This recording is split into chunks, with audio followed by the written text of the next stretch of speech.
Como vai, povo querido? Espero de coração que estejam bem em casa. A gente tem passado dias desafiadores, né? Esse tempo desafiador. Mas pela graça do Senhor a gente tem caminhado. Lendo o Evangelho de Marco, lendo os Evangelhos, conhecendo aquilo que Jesus de alguma forma vai mostrando para a gente, vai se revelando para a gente percebe que Deus ele tem uma obra para fazer por nós. Foi a obra que Cristo fez na cruz. É uma obra por nós, a nosso favor, não contra nós. Deus tem uma obra a fazer através de nós, porque ele nos entrega também a responsabilidade da pregação, nos entrega também a responsabilidade de viver entre os povos, entre as gentes, esse evangelho, nos entrega a responsabilidade de anunciar o reino. Mas ele também tem uma obra para fazer em nós, de transformação das nossas vidas, de transformação da nossa maneira de pensar, da nossa maneira de enxergar, da nossa maneira de ser. E isso só pelo poder da graça dele, pelo poder do Espírito Santo. Eu acho que isso é um pouco daquilo que a gente vai ver no chamado dos discípulos, na missão que Jesus entrega a eles, tá bom?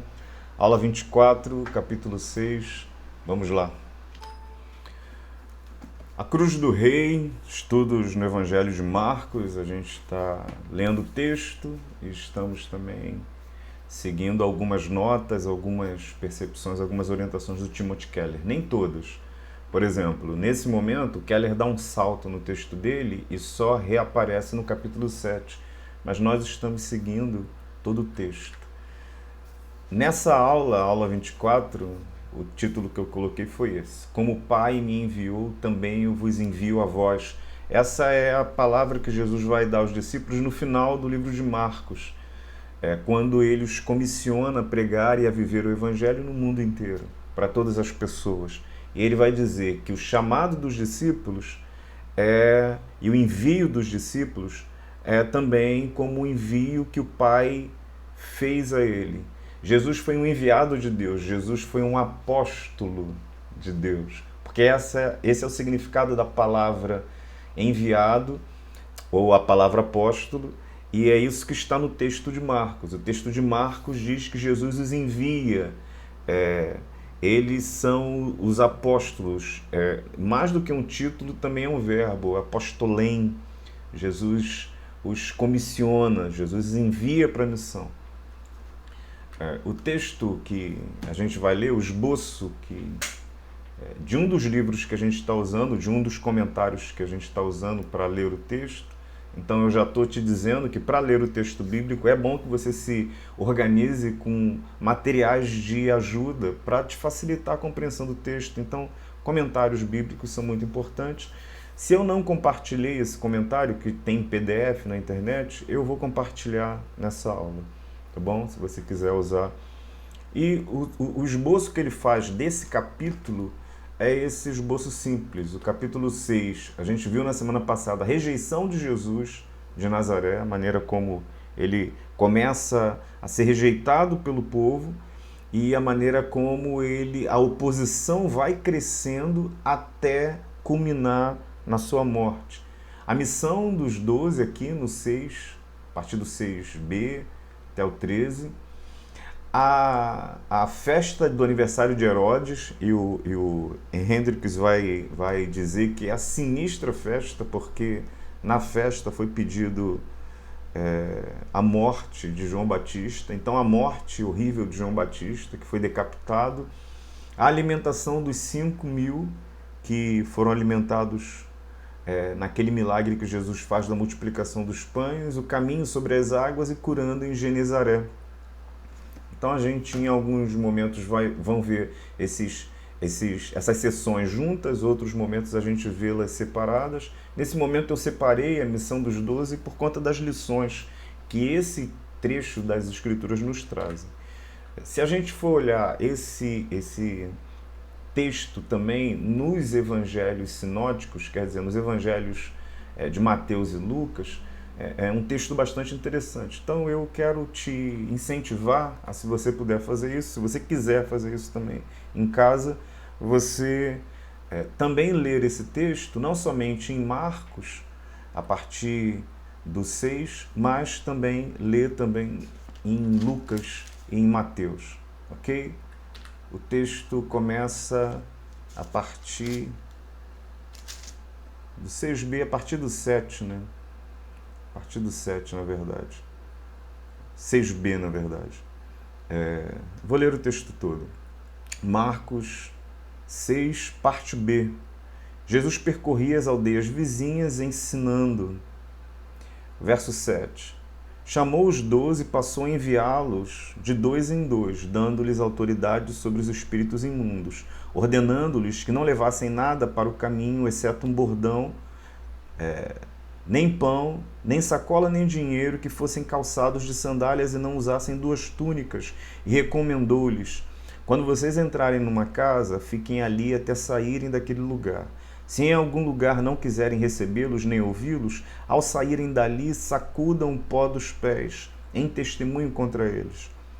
Então, saindo eles, pregavam ao povo que se arrependesse, expulsavam muitos demônios e curavam numerosos enfermos, ungindo-os com óleo.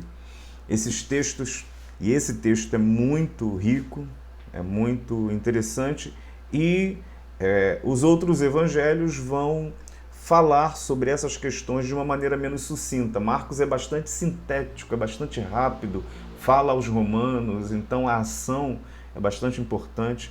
No texto de Mateus, você poderia ler, inclusive, o capítulo todo, o capítulo 10 todo, porque o capítulo 10 todo fala sobre a instrução de Jesus aos seus discípulos, sobre todas as coisas que os esperariam na missão, se eles vivessem a missão da pregação do Evangelho, sobre os desafios que eles teriam. Então, todo o capítulo 10 fala sobre essas questões. A gente vai ler algumas partes aqui. O texto do 10, do 1 ao 8a, diz o seguinte: tendo Jesus chamado seus 12 discípulos, deu-lhes autoridade sobre espíritos imundos para os expulsar, para curar todo tipo de doenças e enfermidades. Aí ele coloca o nome dos 12 discípulos. Então, se você não sabe o nome dos discípulos, é bom aqui você já dar uma olhada e aprender, pegar essa cola aqui. Então, primeiro, Simão, chamado Pedro, André, seu irmão, irmão de Pedro, Tiago, filho de Zebedeu, e João, seu irmão, Filipe e Bartolomeu, Tomé e Mateus, o publicano, Tiago, filho de Alfeu, então outro Tiago, e Tadeu, Simão, o Zelote, e Judas Iscariote, que foi quem o traiu. Jesus enviou esses 12, dando-lhes as seguintes instruções: não tomem o caminho que leva aos gentios, nem entrem nas cidades dos samaritanos, mas de preferência procurem as ovelhas perdidas da casa de Israel. Então, a primeira orientação, diferente lá de Marcos, que é mais sucinto, é que essa palavra é preferencialmente aos judeus. Preferencialmente aos judeus. Pelo caminho, preguem que está próximo o reino dos céus. Então, a pregação deles era a pregação do reino, deveriam pregar o reino. Cure os enfermos, ressuscitem os mortos, purifiquem leprosos, expulsem demônios. Vocês receberam de graça, portanto, deem de graça. Então, ele fala dos sinais que acompanham a pregação do reino, e eles falam de uma determinada postura dos discípulos, que devem viver de graça, ou receber de graça, ou oferecer gratuitamente aquilo que receberam também de maneira gratuita. Não levem ouro, nem prata, nem cobre, nem em seus cintos, nem sacola para o caminho, nem 2 túnicas, nem sandália, nem bordão, porque o trabalhador é digno do seu alimento. Me parece que o que ele está falando aqui é de uma certa leveza na viagem, de uma certa velocidade na viagem, para que eles não se preocupem com outras coisas, para que eles não se preocupem em se organizar e não vão com muito peso. Vocês vão precisar ser rápidos, vocês vão precisar entrar nos lugares. Por isso que aquele lugar que se abrir, vocês entrem, aqueles lugares que não se abrir, vocês vão para outros. Parece uma certa urgência da missão, uma certa simplicidade na missão também. E aí ele fala que digno é o obreiro do seu salário, ou do seu alimento. Eu quero pensar esses versos dentro dessa relação com esses outros versos, a compreensão de que eles seriam alimentados, eles seriam provisionados pelos lugares onde eles chegassem, fossem lugares que os receberiam com alegria, né? Em alguns lugares eles não seriam recebidos com alegria, mas existiam lugares que seriam recebidos com alegria. Vamos ler. Então, o texto de alguma forma vai falando isso. Lucas, ele vai ser mais sucinto também e ele vai falar sobre essa missão. Então, nesses primeiros versos, eu li mais do que o verso 8, nesses primeiros versos, ele está falando sobre a missão que é dada aos discípulos. Então, quero pensar algumas coisas aqui. Eles são agora comissionados, são enviados. Então, a palavra apóstolo, que se tornou um título, para a gente, como se refere aos discípulos, os chama de apóstolos. Agora, essa palavra vem desse verbo enviar, de enviados. E a maneira como Jesus foi enviado, também os discípulos foram enviados. Então, esse é um dos primeiros desafios que nós temos na caminhada com o Evangelho, na aproximação com Jesus e na nossa visão e na nossa presença no mundo. Porque o parâmetro, o modelo, para nós, para aqueles que entendem, para aqueles que se dizem cristão, o modelo é o modelo mais alto possível, mais difícil possível de ser percebido, de ser seguido, de ser abraçado, que é o próprio Cristo. O próprio Cristo. Se na nossa compreensão teológica, nenhum homem ele tem condições de chegar a ser aquilo que Cristo foi, no chamado missionário de cada um que se aproxima de Jesus, no chamado de Deus para aqueles que chegam perto de Jesus, o chamado é que nós sejamos como filhos que nasceriam depois do filho primogênito. Jesus seria o primogênito e não o unigênito, né? Como eu vi uma professora num livro usando essa ideia. Ele não é o filho único de Deus, mas ele é o primeiro de tantos, o primeiro de muitos. Por isso, o chamado para nós é que sejamos como Jesus. Esse é o chamado. Por isso, a nossa visão e a nossa percepção sobre a fé bíblica, sobre a fé evangélica, ela precisa toda ser atingida por essa compreensão. Se Jesus é o modelo, se Jesus é o parâmetro, se Jesus é o paradigma ali, é a lente pela qual a gente se pensa, se comporta, a gente reage, a gente toca nas pessoas, a gente é tocado pelas pessoas, a gente se movimenta no mundo, a gente usa dinheiro, a gente mora, a gente vive, a gente trata pessoas, trata a natureza, a gente se relaciona com absolutamente tudo. Se o modelo é Cristo, como diz lá o texto, né? Amai a Deus sobre todas as coisas e amai ao próximo como Cristo nos amou, Cristo, como Cristo. Marido, amai suas esposas como a Cristo. Esposas, obedeceis os vossos maridos como a Cristo. Se é Cristo o nosso modelo, nós estamos diante do maior desafio das nossas vidas. Da coisa mais difícil para viver e para construir. Porque não é com a nossa percepção, não é com as nossas reações, é aquilo que Cristo foi. Então, como o Pai os enviou, ou como o Pai enviou Jesus, Jesus envia os discípulos. E aí o texto vai falar dos sinais que vão seguir a pregação deles, que vão seguir a pregação do Evangelho, que vão seguir a pregação do Reino de Deus. Eles viriam os sinais, os milagres, as curas, as ressurreições, e todos esses milagres, esse derramamento do poder de Deus, ele não era um derramamento sem propósito. Ele não era o poder pelo poder. Ele não era uma demonstração vazia de um Deus poderoso ou de discípulos que tinham poder em si. Eles eram autenticações de que a boa nova de Deus, de que o evangelho do reino, de que a presença do Deus que governa todas as coisas estava ali naquele momento, estava ali com aquela gente. Agora imagina o seguinte, a gente vive hoje numa realidade tão difícil, e aí pessoas vivendo na periferia das nossas cidades, pessoas sendo mortas, a gente está diante de uma pandemia e a gente sabe que uma situação como essa, sanitária, uma situação de saúde, ela infelizmente privilegia quem tem mais condições, quem tem mais posses, quem tem mais recursos. Aqueles que têm menos recursos, eles contam com a boa vontade, às vezes, do atendimento, eles contam com os sistemas públicos, e nem sempre os sistemas públicos têm toda a condição de lidar com as demandas que vêm, porque também sofrem uma série de dificuldades, uma série de boicotes. A gente conhece todas essas coisas. Agora imagina um Deus que desce à terra e começa a pregar que o Evangelho está aqui e o Evangelho é para todos. A expectativa dos poderosos ou a expectativa dos ricos talvez seria serem alcançados primeiro, atingidos primeiro, serem percebidos primeiro. Mas a quem Deus vai primeiro?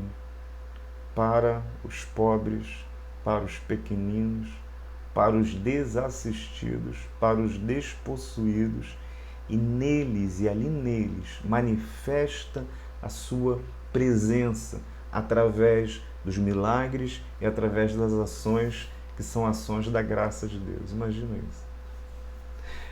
Uma comparação muito pequena, muito boba até, uma comparação que me ocorreu aqui. A gente está falando de vacinas e imagina que venha a possibilidade de uma vacina que seja 100% eficaz e chegue no Brasil, e vão fazer agora uma ordem, né?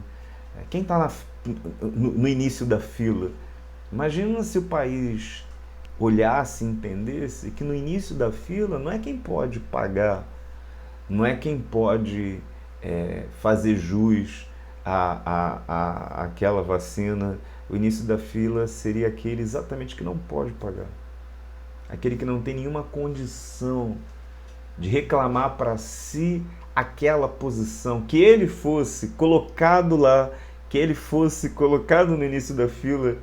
Esse é o movimento do Evangelho, e essa é a ação da presença do reino de Deus na vida daquela gente, na vida daquele povo. Então eles deveriam ir, e eles deveriam ir pregando o Evangelho do reino, as boas novas de salvação. E primeiramente a Israel, porque é dito no texto bíblico que Israel teve toda a sua oportunidade de compreender e de crer no Messias. Eu coloquei aqui no nosso slide um outro texto que diferencia desse, que ele diz que primeiro Israel. Em Mateus 10, ele vai dizer 10, 5, 6, primeiro Israel. Mas em Marcos 16 e Mateus 28, ele já vai dizer, agora então, portanto, ide por todo o mundo. Porque em um determinado momento Israel foi atingido, foi derramado, e aí Jesus vai dizer que os milagres que foram feitos em Israel, que o oferecimento da graça a Israel, as cidades dali, as cidades de toda a circunvizinhança daquele lugar, viram o poder de Deus, e aquelas que rejeitaram, para elas existiria mais rigor do que para outras cidades, que eram cidades que de alguma forma estavam longe de Deus, lugares idólatras, lugares perdidos, que quando receberam acesso da graça de Deus, eles se quebrantaram muito mais do que o povo de Deus, aqueles nascidos de sangue, aqueles nascidos pela linhagem de Abraão. Então, nesse momento, a prioridade é para Israel, mas vai chegar um tempo que é para todo mundo, para todas as pessoas.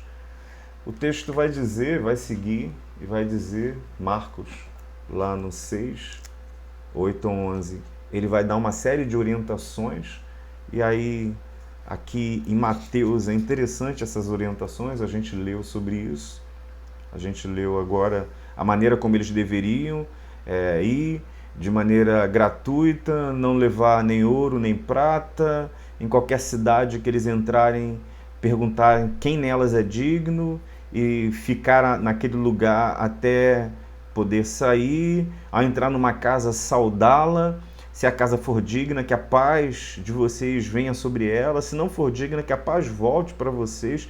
Se alguém não quiser recebê-los nem ouvir as palavras de vocês, ao saírem daquela casa ou daquela cidade, sacudam o pó dos pés. E essa é uma atitude não de revolta, não de raiva.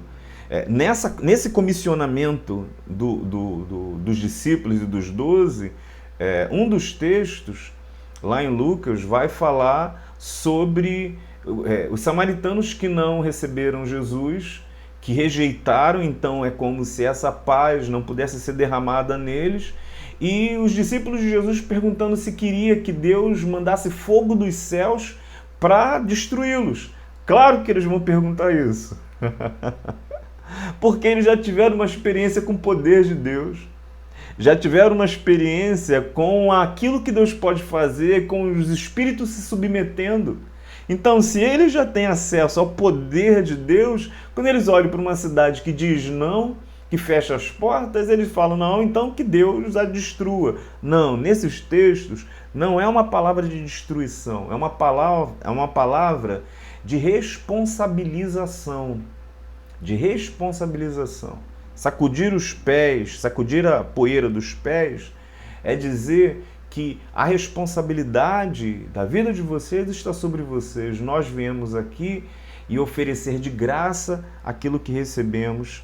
Por isso, a palavra é dessa maneira aqui, tão interessante. E ele vai dizer também, no verso 16 aqui em Mateus, eis que os envio como ovelhas para o meio de lobos. Sejam prudentes como as serpentes e simples como as pombas. Algumas compreensões desse tempo, desse texto, o que esse texto e esse bloco de texto está dizendo. Primeiro, aquilo que eu já disse, eu entendo que ele fala sobre a urgência e a simplicidade da missão. Não levem nada. Eles deveriam estar despreocupados de todas as coisas ou de outras coisas. A mensagem era aquilo que de mais importante eles tinham, tão importante que eles deveriam deixar todas as coisas e todas as outras preocupações para, de posse dessa mensagem, levá-la àquelas pessoas. Não devem levar nem bolsas de viagem, nem sandálias e nem saudar ninguém, porque não é antipatia saudar as pessoas, é porque as saudações elas demoravam muito tempo. Não é quando a gente passa pelo meio da rua e diz oi, boa tarde, boa noite, como é que você tá? Dá um abraço e vai embora. Não. Imagina que você vai receber alguém na sua casa. Isso era saudar, né? Saudar é você receber a pessoa, essa pessoa passar um tempo na sua casa. Imagina que alguém vai almoçar contigo e aí vai, almoça e vai embora. Não, precisa gastar um tempo ali, precisa estar contigo. As saudações eram muito maiores do que isso. Então tem a ideia de urgência e tem a ideia de simplicidade. Sejam simples e sejam urgentes naquilo que vocês estão falando e naquilo que vocês estão fazendo. Não estejam presos às coisas desse mundo, não estejam presos às coisas que possam preocupar vocês e não percam tempo. Não percam tempo. Uma outra compreensão desses versos é que eles deveriam ser agentes da graça de Deus. Sejam agentes da graça de Deus. Ele vai dizer que se aquilo que vocês receberam de graça, deem de graça. Que coisa maravilhosa. Sejam agentes da graça. Quer dizer, dentro daquele contexto, eles não deveriam impor nada. E no Evangelho nada se impõe.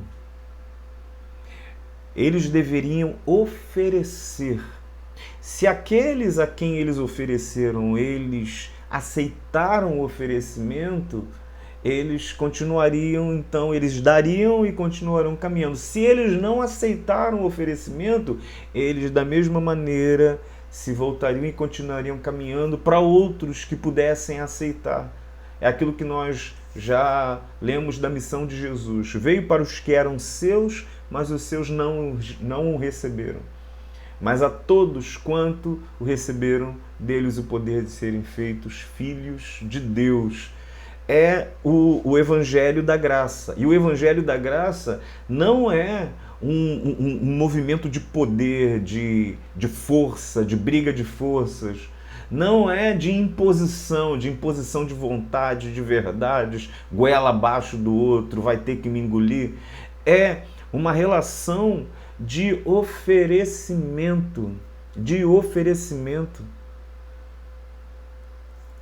E é a partir desse oferecimento gratuito que as pessoas podem se aproximar ou não, podem buscar ou não.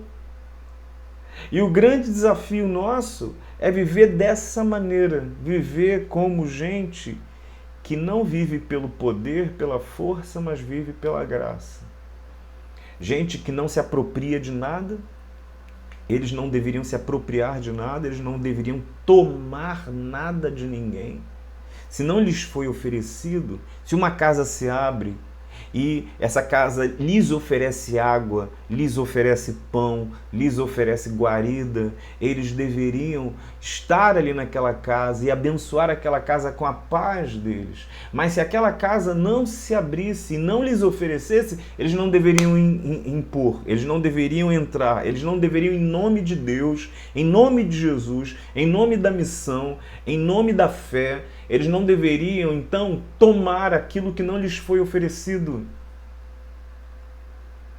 Jesus e o Evangelho, muito mais do que está comissionando os discípulos, está dando a eles um jeito de ser no mundo, um jeito de ser na vida, um jeito de viver, um jeito de se relacionar com as pessoas.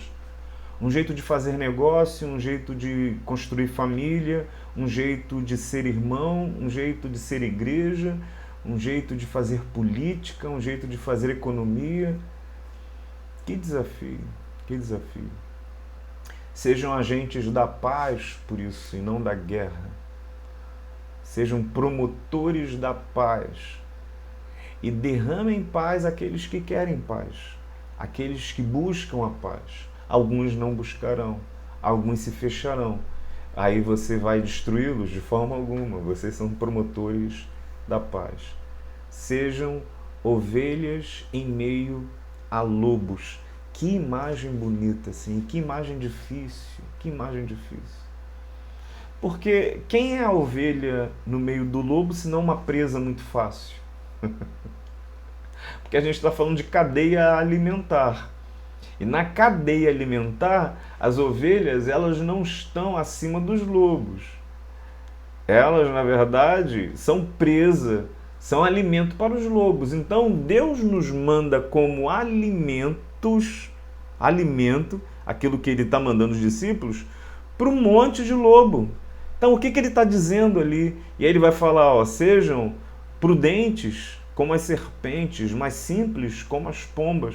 O que Ele está dizendo? Ele está dizendo que a missão é difícil, a missão é perigosa, aquilo que eles vão vivenciar vai pôr a vida deles em risco, é aquilo que Ele vai dizer em Mateus, no capítulo 10 inteiro.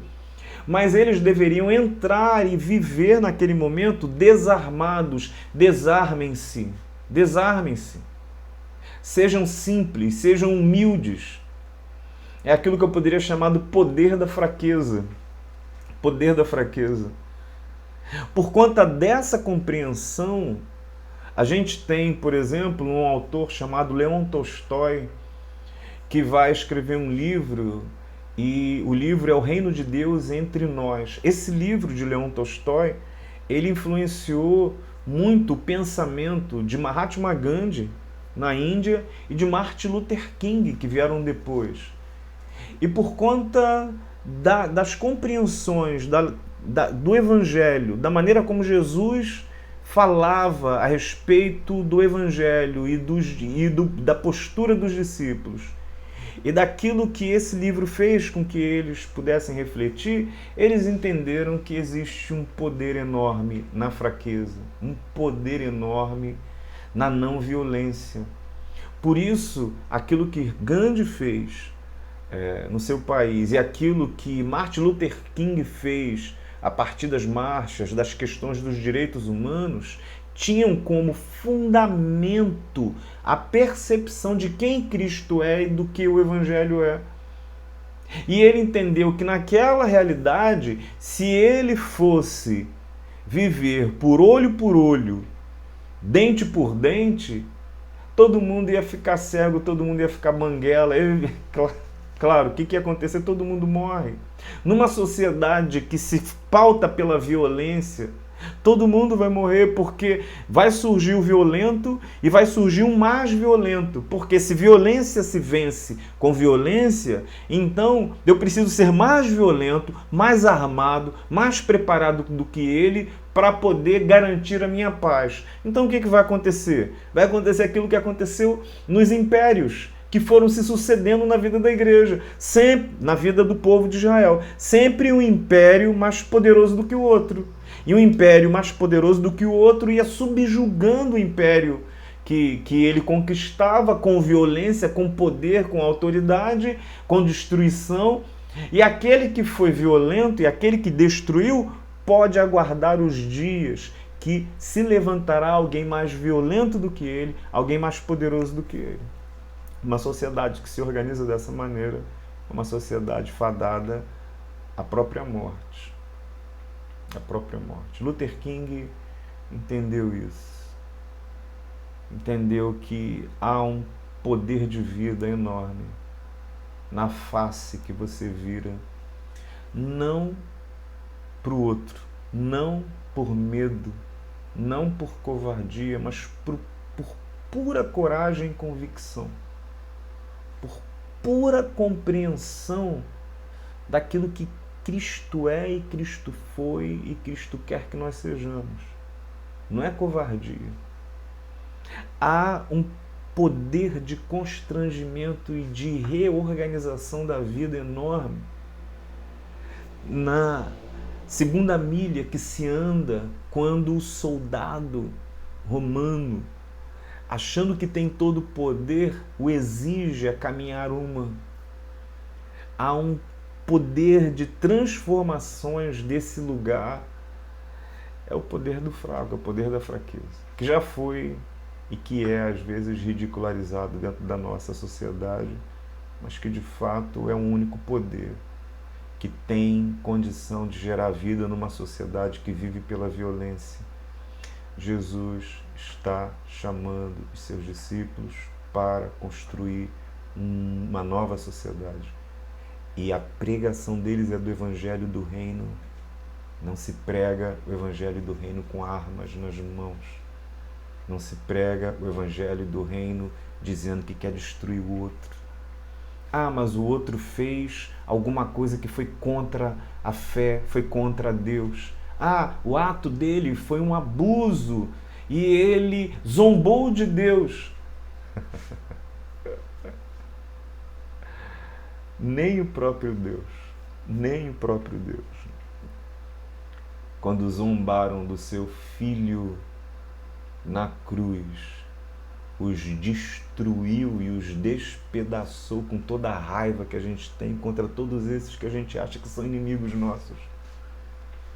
Mas Deus os constrangiu em amor, entregando o seu próprio filho para morrer no lugar que era destinado a cada um de nós, que somos os verdadeiros zombadores. Não. Chamado dos discípulos é um outro chamado. Por isso eu quero terminar o texto. Ele termina o texto dando um testemunho da missão, um testemunho daquilo que os 12 fazem. Lá em Marcos, no capítulo 6, vai dizer que eles saíram e que eles pregaram e que os espíritos se submeteram e que o Evangelho, de alguma forma, caminhou e muitos sinais foram vistos. Em Lucas isso vai ser dito.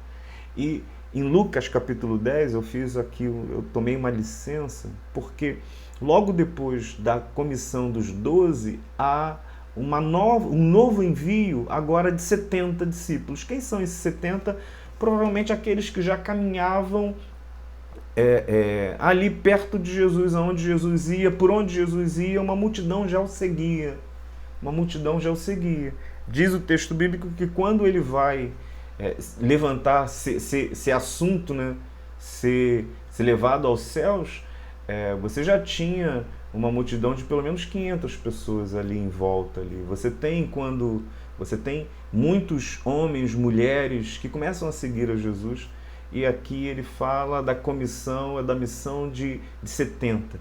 E no final daquilo que acontece como testemunho da ação dos 70, eles voltam fascinados porque eles viram o poder de Deus agindo em todas as gentes, em tudo que eles fizeram, e eles viram o poder de Deus agindo sobre os espíritos imundos. Eles se submetiam ao poder deles, eles se inclinavam ao poder deles, e eles voltam fascinados com isso.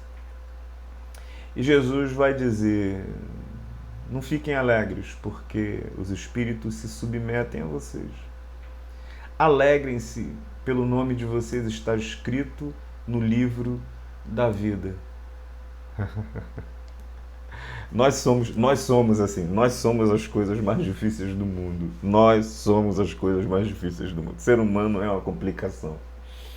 Ser humano de tudo quanto é jeito. Ser humano crente, ser humano religioso, você vai pensar o seguinte: não, ser humano religioso é o melhor ser humano, porque, rapaz, em nome da religião, já se fez tanta maldade, tanta atrocidade. A gente vai vivendo uma religião divorciada do texto bíblico e longe daquilo que Jesus é. E a gente se fascina com umas coisas que parece que a Bíblia é que nos leva para esse fascínio, mas ela não nos leva. Se a gente não lê a Bíblia com cuidado, a gente não percebe isso. Os discípulos ficam fascinados com o poder porque os espíritos se submetem a eles. É por isso que depois, quando uma cidade diz não à presença de Jesus e aos milagres de Jesus, João e Tiago vão lá e vão dizer: quer que a gente mande descer fogo do céu e pedir ao Senhor que destrua aquela cidade, como fez em outras lá no Antigo Testamento? É claro que eles vão ler dessa maneira, porque eles estão fascinados com poder. Estão fascinados com poder. E Jesus vai dizer: não estejam alegres, não estejam fascinados com o poder. Por quê? Por quê? Porque o poder de Deus, ele está a serviço não do espetáculo, ele está a serviço não do nosso fascínio. O poder de Deus está a serviço das vidas que precisam ser salvas, que precisam ser resgatadas, que precisam ser buscadas, que precisam ser transformadas, que precisam ser amadas. O poder de Deus não é uma ação para o espetáculo, para o enriquecimento de tantos. Por isso entendam, alguns vão dar conta severamente a Deus por usar o texto bíblico, por se colocar em igrejas que dizem que são de Deus, mas usam o texto e manipulam poder e manipulam autoridade, não para transformação, não para salvação, não para o quebrantamento, não para o acesso dos mais pobres e despossuídos, mas para o espetáculo, para o engrandecimento próprio, para o enriquecimento próprio. Vai haver muito rigor sobre esses. O poder de Deus está a serviço da vida. Eles deveriam estar alegres por aquilo que o céu fez por eles. Por isso eu termino dizendo que me parece, e eu escrevi aqui, me parece que o mais difícil na missão dos apóstolos não era o derramamento do poder que Deus faria sobre as suas vidas, mas eles tornarem-se simples e dóceis diante dos enfrentamentos diversos que eles teriam. Os enfrentamentos os endureceria de tal maneira que daqui a pouco eles querem consumir todo mundo. E é por isso que Jesus em Mateus vai ser muito enfático, e Marcos e Lucas, sobre como eles deveriam ir, de que maneira eles deveriam ir. O poder está a serviço do amor de Deus. As pessoas querem poder, por exemplo, para abrir o Mar Vermelho. E eu conversando com um querido aqui da igreja, Vital, anos atrás, e a gente refletindo sobre isso. A pergunta que Vital me fez naquela época, que na verdade foi uma pergunta retórica, ele também estava refletindo e eu refletindo sobre essas questões, e ele coloca uma expressão: poder para quê? E essa expressão ecoou no meu coração. Obrigado, Vital, pela inteligência e pela generosidade de compartilhar comigo. Poder para quê? Poder para quê? Nós queremos poder para abrir o Mar Vermelho, e nós cantamos isso. Deus, abra o Mar Vermelho diante das situações impossíveis nas nossas vidas. Abra o mar para que eu possa passar de pés enxutos. A pergunta que naquela época o Vital fez, e a percepção dele é: você quer que Deus abra o mar, mas você está trazendo atrás de você 2 milhões de pessoas escravizadas lá no Egito, que precisam ser libertas? Ou você quer o mar para você entrar e passar pés enxutos? Mas tem escravo, tem gente que você está libertando, tem gente que você está tirando do poder e das correntes e das dores e da humilhação. Você está... Esse poder é para que essas pessoas sejam libertas. O poder de Deus nunca foi um lugar para o espetáculo humano e nunca foi para o acesso dos discípulos, para que eles pudessem ficar se colocando diante da gente, se sentindo mais importante ou menos importante. Sempre foi para a libertação do ser humano, libertação de todas as algemas, libertação de todas as engrenagens, libertação de todas as misérias, libertação de todas as mortes que tocam a vida humana, de todas as angústias, de toda a maldade que toca a vida humana. O poder de Deus está a serviço do amor, está a serviço da paz, está a serviço da vida, e da vida em abundância. Por isso vão como ovelhas no meio de lobos. Porque é o poder de Deus que vai agir na vida de vocês. Não se preocupem. Mas vocês precisam ser servos, serviçais dessa pregação que leva a libertação a todo ser humano. Deus possa nos abençoar e nos guardar, e nos fazer não somente entender, mas ter coragem de viver a sua palavra. Amém. Pai bendito, mais uma vez nós oramos, e diante de um mundo tão dolorido, de tantas cadeias, de tantas prisões, nós te pedimos: usa-nos como instrumento nas tuas mãos e derrama sobre as nossas vidas o teu poder e a tua graça. Que sejamos como Jesus, assim como o Senhor o enviou, nos envia a nós. Nós queremos ser servos teus, apóstolos do Senhor. Guarda a tua igreja, guarda o teu povo, aqueles que estão sofrendo nesse momento, aqueles que passam por situações tão difíceis, aqueles que estão perdendo gente querida da família. Sustenta-os no nome de Cristo, no nome de Cristo. Amém e amém, Senhor.